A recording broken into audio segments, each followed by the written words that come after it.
আজি আমাৰ ঘৰৰ ওচৰতে থকা মন্দিৰ ভাগলৈ নতুনকৈ এভাগ গণেশ বাবাৰ মূৰ্তি অনা হৈছে।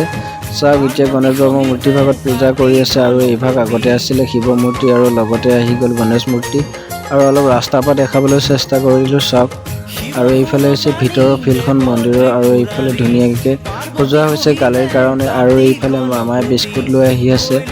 মাটিসকলক চাহ দিয়া হৈছে আৰু এইফালে ভিতৰত আছে ভকতসকল আৰু এইফালে মামাই ধুনীয়াকৈ বিস্কুট দি আছে মাটিসকলক। চাওক আৰু এইফালে ময়ো চাহ লৈছোঁ বাৰু পিছফালে আৰু এইফালে চাওক চাউল সিজোৱা দিবৰ কাৰণে ভকতসকলক চাউল সিজোৱা আয়োজন কৰা হৈছে আৰু ধুনীয়াকৈ মন্দিৰ ভাগো সজোৱা হৈছে। চাওক আৰু এইফালে ভিতৰৰ ভাগো অলপ দেখুৱালোঁ মই ধুনীয়াকৈ আপোনালোকক আৰু এইফালে চাওক মই ধুনীয়াকৈ বেটেৰীটো ধৰিলোঁ মামাৰ লগত বক্স চক্স অনা হৈছে আৰু মাইক চাইকো অনা হৈছে। চাওক ধুনীয়াকৈ এইফালে বেটেৰীটো থোৱা হৈ গ'ল আৰু এইফালে গান বজাবৰ কাৰণে ধুনীয়াকৈ ঠিক ঠাক কৰি আছে। আজিলৈ বাই বাই, আকৌ লগ পাম নেক্সট এটা মিনি ব্লগত। Bye bye.